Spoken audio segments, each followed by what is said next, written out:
Hej og velkommen til denne video i serien Takeaway Clay. Jeg hedder Lia Nordstrøm. I den her video vil jeg vise nogle eksempler på, hvordan I kan dekorere jeres ler og skære i det. Jeg har lavet en skøn cylinder her, og I behøver jo ikke lave cylinderform. I kan jo lave jeres pladeteknik med en bund i alle mulige former. Men for nemhedens skyld har jeg lige lavet sådan en cylinder. Og så har jeg bare skåret en lille sky ud i ler. I kan også trykke ud med kageform i noget tyndt, ler, og så sætte på. Jeg krasser op der, hvor jeg vil have min sky. Krasser op på skyen. Putter slikker på. Og så sætter jeg den fast. Og tryk den godt fast. I behøver ikke at lave en pølse rundt om. Så vil jeg med en pensel lige tage sådan her rundt i kanten, så den lige bliver pæn i samlingerne. Men det er altså en måde, I kan lave lidt relief i jeres ting, at I sætter fast. Og ikke så pænt nedenunder. Jeg har sat nogle andre skyer fast her. I renser selvfølgelig nedenunder med en pensel bagefter. Her har jeg valgt at lave lidt regnvejr, og det ser jo ikke særlig kønt ud lige nu med alt det fnuller. Lad være og prøv at få fnulleret af, mens det er vådt. I trykker det bare fast. Når det er helt tørt, så kan I tage med jeres medlemskort, eller I kan tage med fingeren lige og rense, og så kan I tage med en pensel lige sådan og gøre de her linjer helt lige og pæne at se på. I kan jo også lave bogstaver i ler, og så skrive alt muligt.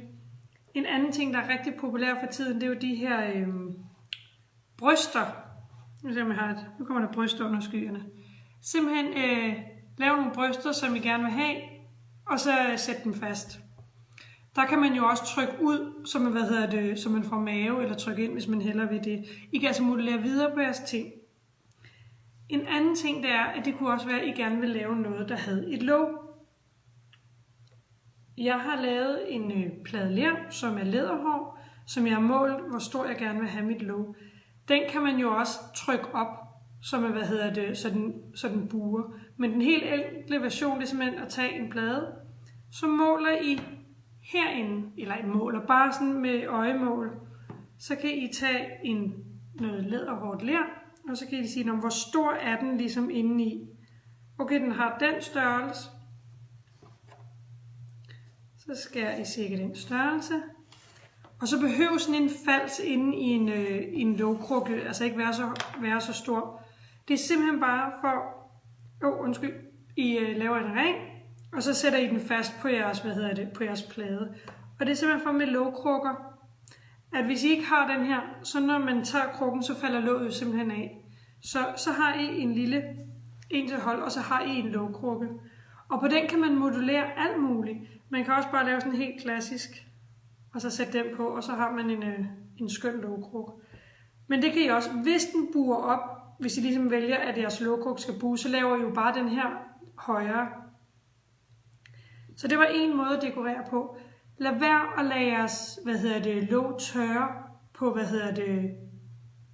mens det sidder på, for I kan se, at det ligesom synker. Så når jeg lavede det, lad det ligge til det er mere end læderhår. Men så skal I også putte det på, fordi så tørrer det i den samme. Hvis det er, at jeres ler slår sig i rundingen, så er det godt, at den tørrer helt op på, fordi så slår den sig på samme måde. Slår så betyder, at det ligesom, at formen godt kan ændre sig lidt. Så hvis den her den begynder at gøre sådan her, så er det meget rart, at låget gør det samme, for ellers kan I ikke få det i. Så når leret er mere end læderhårdt, når låget er mere end læderhårdt, så sætter I det på, og så lader I den tørre resten af tiden på jeres krukke. En anden ting det er, at I kan også skære i leret, så I kan lave lysestager og sådan noget. Og en helt enkel måde, det er ligesom at tage nogle plader, og så skære ud. Her har jeg lavet sådan en helt enkel lysestage ting. Og der kan man jo lave så mange man vil, og så har jeg lavet huller med et sugerør, der hvor man ligesom kan binde dem sammen bagefter. Så undgår I samlinger og alt muligt. Så, det kan ikke blive mere enkelt, og de bliver rigtig fine, når der kommer lys i. De her de er simpelthen bare skåret ud, mens de har ligget på mit bord. En anden ting I kan, når I skærer ud, det er Jeg har lavet de her. De er lavet i porcelæn, så det er derfor, de er så hvide. Jeg er så stentøjsleret, så det bliver ikke lige så hvidt, men jeres bliver jo glaseret. Og jeg har simpelthen lavet 2 cylindre, som jeg har sat ind i hinanden. Så den ene cylinder har jeg lavet med bund, og den anden cylinder, den der er inde i, har jeg lavet uden bund. Og så her, her ser vi, at jeg har en cylinder, og her kan I se, at jeg har skåret lidt. En ting, der er god, hvis I skal til at skære noget, der er lidt mere detaljeret, det er simpelthen at anskaffe en skalpel. Jeg tror så man kan få dem op på apoteket. Men det gør det altså lidt nemmere, i stedet for at sidde med sådan en urtekniv, som den her. Det kan godt være lidt mere besværligt, hvis man skal lave noget detaljeret. I tegner det, I skal skære ud. Og det gør I af den grund... Hvor blev mit? Det blev lige med den her tegner. Det gør I, fordi I skal jo skære det negative ud.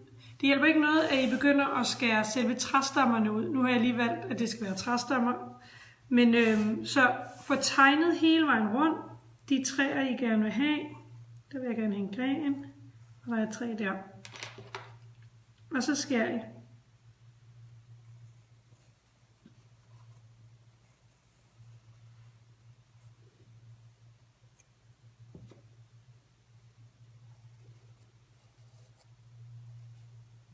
Good.